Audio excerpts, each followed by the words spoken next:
பெண்கள் தங்களுடைய கணவனுடைய பெயரை சொல்வதில்லை. நாட்டுப்புறத்தில், நகரத்தில் பேரை சொல்லி டே கௌதம் இங்கே வாடா அப்படின்னு சொல்கிற மரபெல்லாம் வந்துருச்சு.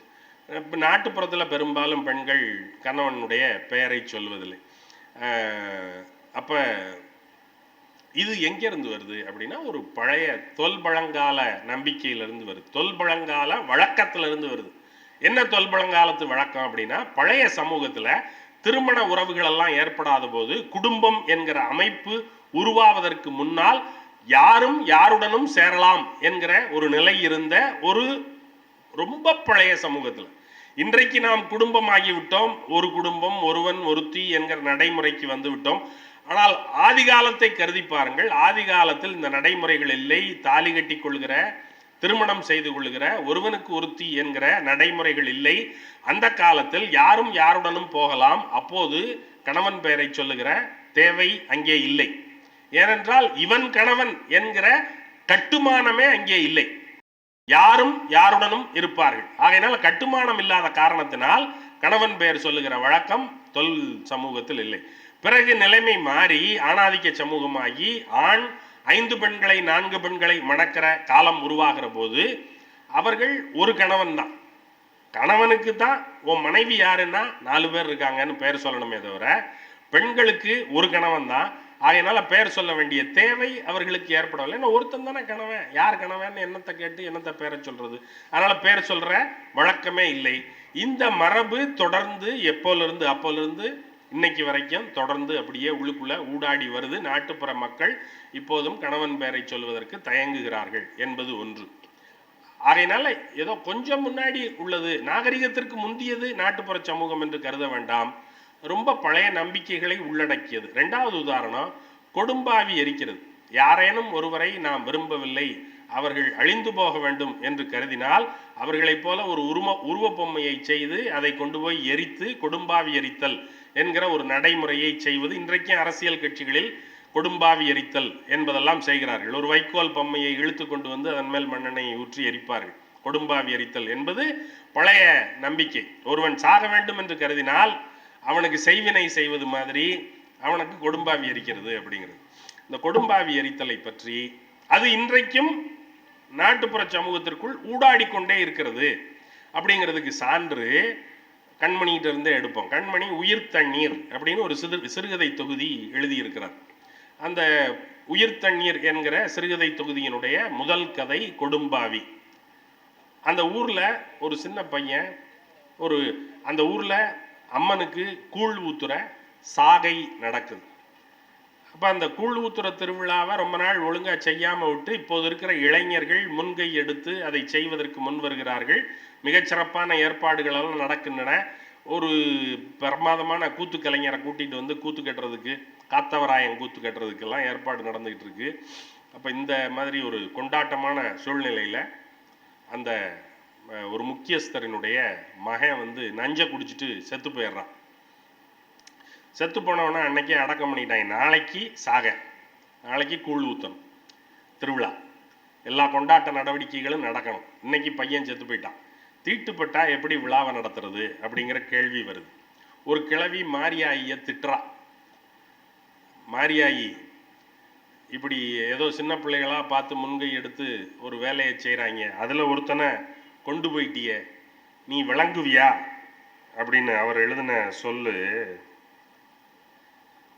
மாரியாயி கண்ணு இல்லையா, பாவம், அறியா பசங்க செய்யுதுவோ, குறை வச்சிட்டிய கொலகாரி அப்படின்னு மாரியாயிய ஒரு கிழவி திட்டுறான்.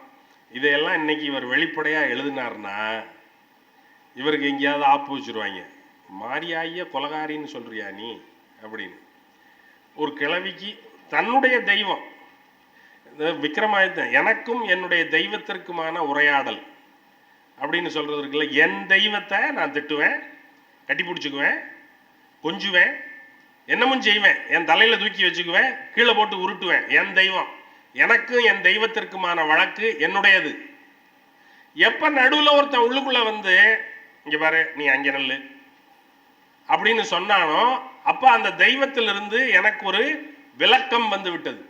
பிறகு நான் தலையில தூக்கி வச்சு கொஞ்சம் முடியாது, நான் வந்து கொலகாரி அப்படின்னு மாரியாயியை திட்ட முடியாது, என்ன இப்படியெல்லாம் பேசுறீங்க, சாமி இதெல்லாம் பேசக்கூடாது அப்படின்னு உபதேசம் பண்றதுக்கு ஆள் வந்துடும். அப்ப இந்த நெருக்கடிகள், இந்த பண்பாட்டு நெருக்கடிகளுக்கெல்லாம் என்ன நாட்டுப்புறம் ஆட்படலை அப்படிங்கிறதுக்கான அடையாளம். அந்த கிழவி மாரியாய கொலகாரின்னு திட்டுறான். சரி, இந்த தீட்டை கழிக்கிறதுக்கு என்ன செய்யறது அப்படிங்கிறது தான் கேள்வி. தீட்டை கழிக்கிறதுக்கு ஒரு கொடும்பாவியை கொண்டு போய் சுடுகாட்டில் எரிச்சிடுறது. அது யார் எரிக்கிறது? அது அந்த சேரியை சேர்ந்த ஆட்களை இவர்கள் கேட்கிறார்கள். நீங்க எரிக்கிறியா, நீ எரிக்கிறியா? ஏங்க நாங்கள் கூத்து பார்த்து கூழ் குடிச்சு அதுக்கு வந்தோமா, இல்லை கொடும்பாவி எரிக்கிறதுக்கு வந்தோமா? இந்த வெயிலில் போய் எவன் கொடும்பாவி எரிப்பான்? நான் எரிக்கலை, நான் எரிக்கலை, நான் எரிக்கலை. ஒரே ஒருத்தன் நான் எரிக்கிறேன்னு ஒரு வயசானவன் முன் வர்றான். அந்த ஆள் வந்து ஒரு கொடும்பாவி செஞ்சு அதை வேகாத வெயிலில் இழுத்துக்கிட்டு சுடுகாட்டுக்கு போய் சுடுகாட்டில் வச்சு கொளுத்துறதுக்காக ஒரு மெழுகு தீப்பெட்டியை எடுக்கிறான். அந்த மெழுகு தீப்பெட்டி வந்து பற்றிக்க மாட்டேங்குது, நமுத்து போச்சு. ஒரு குடிகாரன் அந்த வழியாக வர்றான், அவங்ககிட்ட தீப்பெட்டி இருக்குது. அவன்கிட்ட தீப்பெட்டியை வாங்கி இவன் அதை கொளுத்தி அந்த சடங்கை முடிச்சுட்டு அங்கே இருக்கிற குட்டையில் குளிச்சுட்டு அங்கே இருக்கிற மரத்தடியில் குந்தி உட்கார்ந்துடுறான். ஊருக்குள்ளே திருவிழா ஆரம்பித்ததற்கான ஒலிகளெல்லாம் கேட்குது. இவனுக்கு போகணும்னு விருப்பம். காத்தவராயன் பாட்டு இவன் காதில் ஒலிக்குது.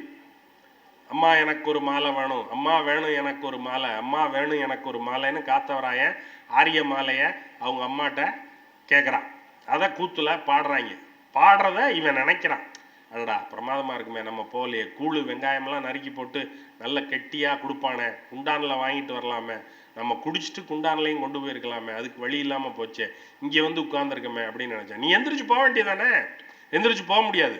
ஏன்னா நம்பிக்கையின்படி கொடும்பாவி எரித்தவன் அன்று முழுக்க சுடுகாட்டிலேயே அமர்ந்திருக்க வேண்டும் விடிகிறது வரைக்கும்.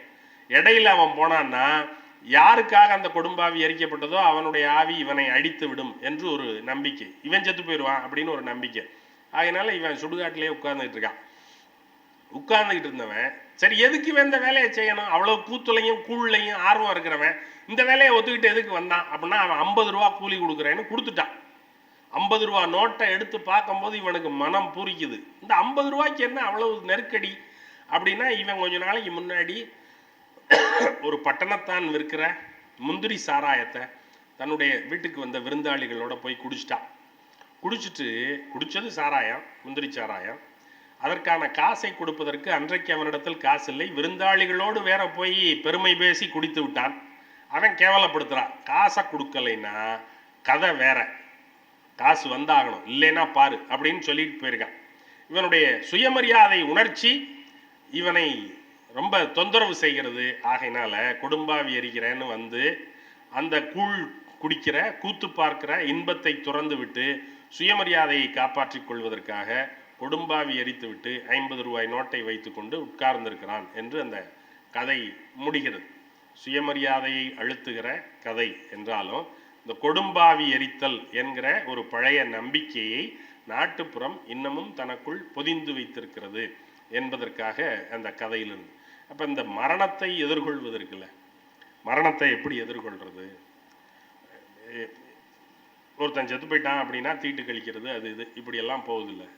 நமக்கு எல்லாருக்கும் உள்ள பெரிய அச்சம் என்ன அப்படின்னா, நம்ம செத்து போயிடுவோமோ அப்படிங்கிறது தான். நமக்கு பெரிய அச்சத்தை தரக்கூடியது சாவு.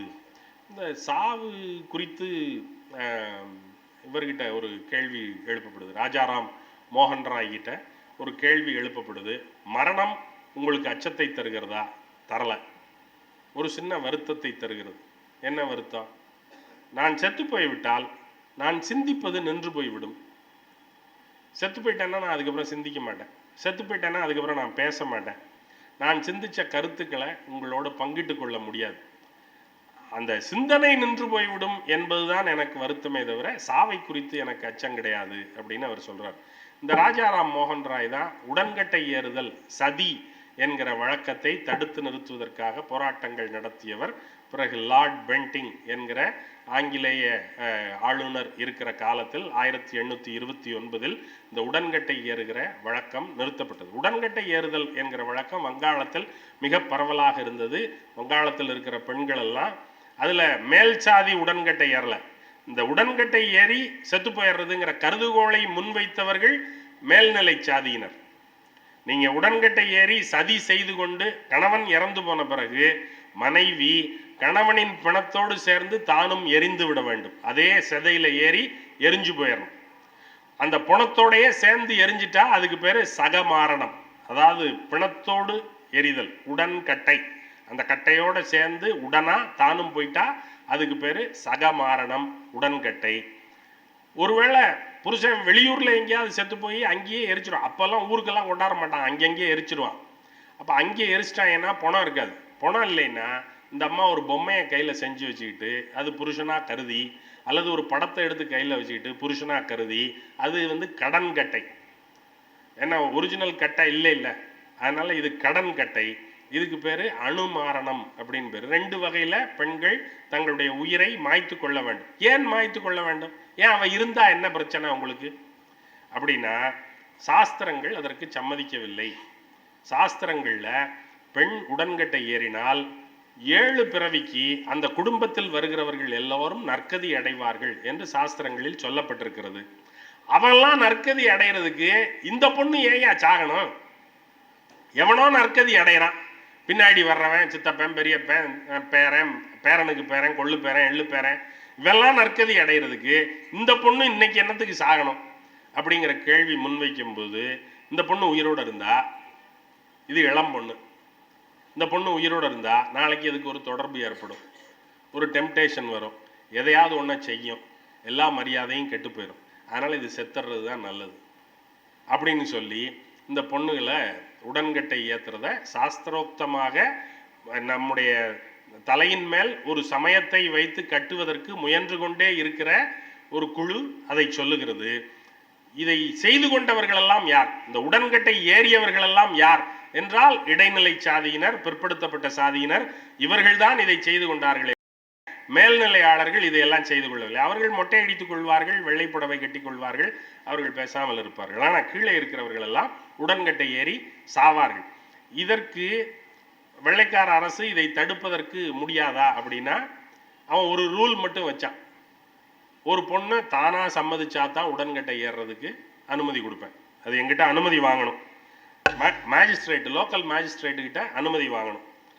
அதுக்கு என்ன அனுமதிக்கான கணக்கு அப்படின்னா, அந்த பொண்ணுக்கு 16 வயசு ஆயிருக்கணும். அப்போ அது முடிவெடுக்கும் திறன் உள்ள பொண்ணாக ஆயிடுச்சு அப்படின்னு அதுக்கு பொருள்.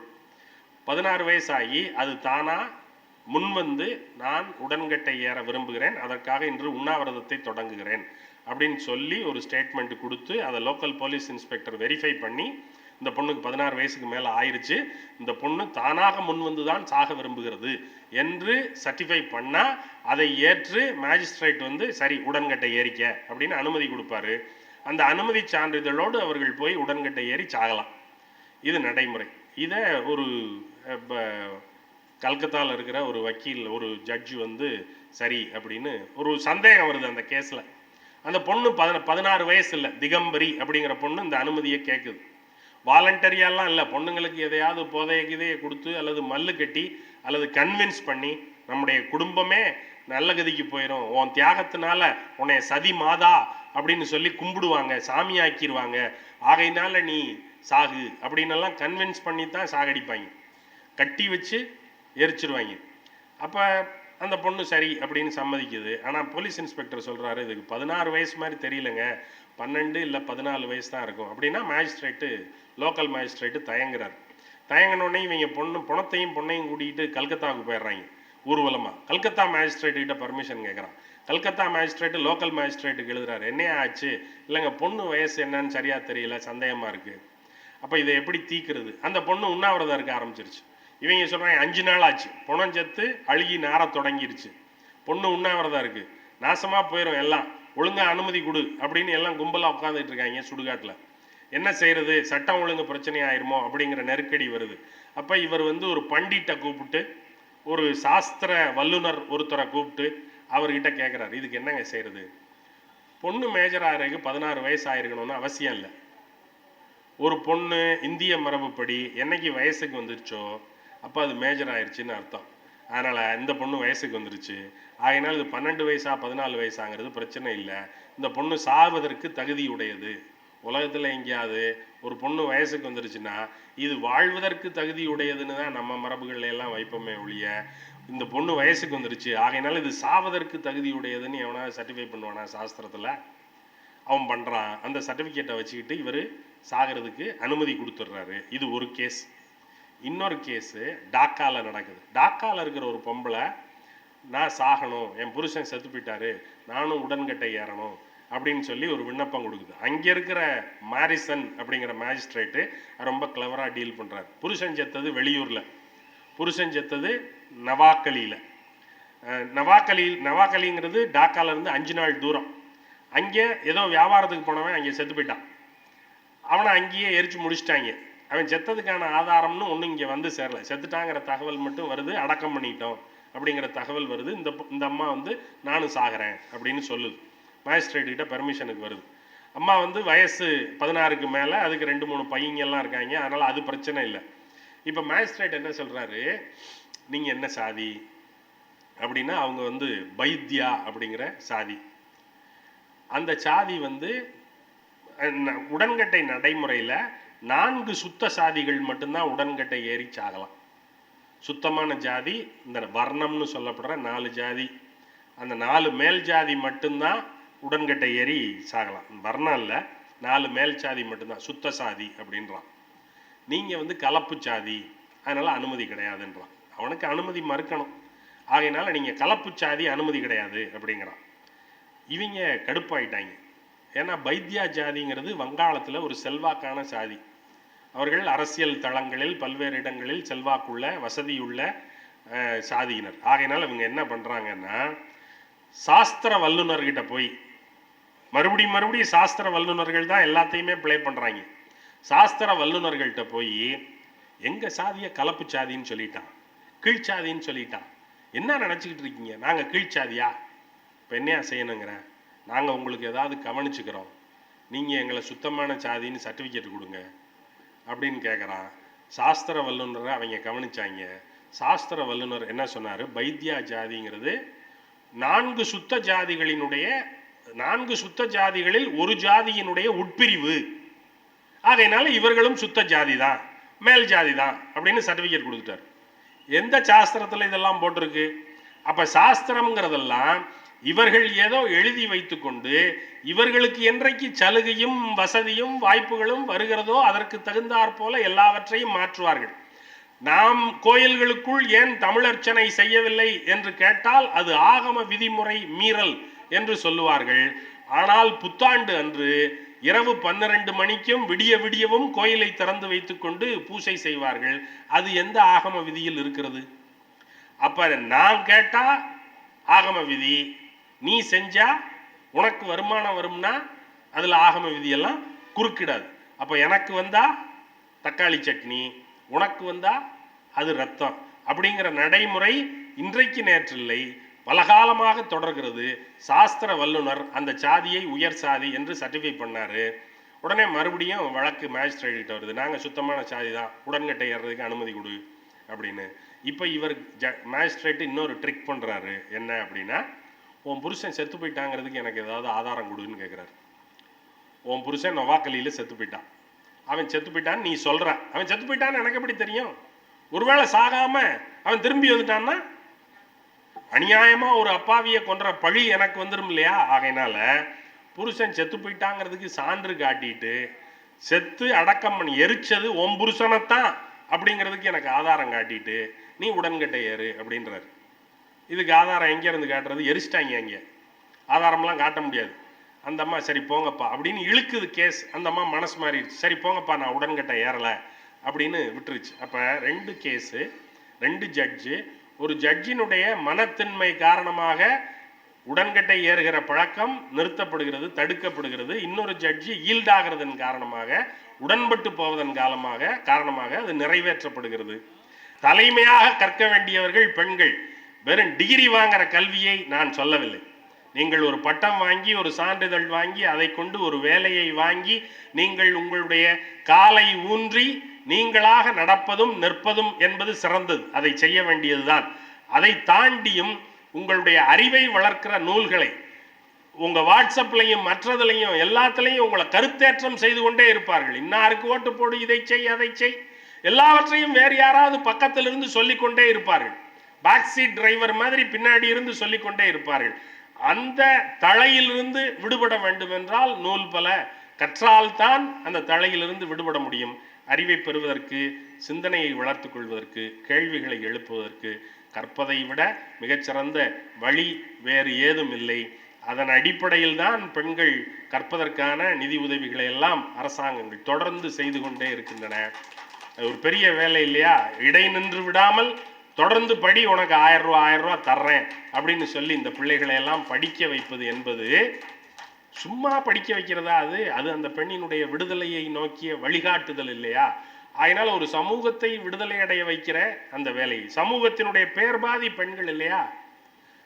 ஒரு சமூகத்தினுடைய 50% பெண்கள் இல்லையா? அவர்களுடைய விடுதலை என்பது மீதி 50%-த்தினுடைய பொறுப்பு இல்லையா? ஆகையினால ஆண்களும் நூல் பல கற்க வேண்டியதுதான், பெண்களும் நூல் பல கற்க வேண்டியதுதான். கற்றால் இந்த சமூகம் விடியும். கற்றால் நம்முடைய பண்பாடு இது என்று நம் தலைமையில் எவனும் திணிக்க மாட்டான். கற்றால் இதுதான் சிறந்த மொழி, இதுதான் தேவ மொழி என்று யாரும் திணிக்க மாட்டான். கற்றால் 3 மொழி படி அப்படின்னு எவனும் சொல்ல மாட்டான். கற்றால் நான் சொல்லித்தர்றேன் கல்விக் கொள்கைன்னு எவனும் சொல்ல மாட்டான். டே, நான் படிச்சவன்டா, என் கல்விக் கொள்கை என்ன வச்சுக்கணும்னு எனக்கு தெரியும்டா அப்படின்னு நம்ம சொல்லலாம். பிரச்சனை என்னன்னா, நம்ம பாதியை கவனிக்கிறது இல்லை, கடந்து போயிடுறோம் அப்படிங்கிறது தான். ஆகையினால நிறைய கல்லுங்கள், கல்வி பெறுங்கள். கல்வி என்பது ஏட்டுக்கல்வி, நம்ம பாடசாலைகளில் கற்கிற கல்வி இல்லை. அதை தாண்டி இந்த அறிவை விரிக்க வேண்டும் என்பதற்காக இந்த புத்தக காட்சிகள் நடத்தப்படுகின்றன. ஆகையினால் உங்களுடைய வீட்டில் ஒரு அலமாரி, புத்தக அலமாரியை வாங்கி வைத்து அதனுடைய மேல் தட்டில் கண்மணி குணசேகரனுடைய நூல்களை அடுக்குங்கள், கீழ்த்தட்டில் எங்களை போன்றவர்களுடைய நூல்களையும் அடுக்குங்கள். நன்றி, வணக்கம்.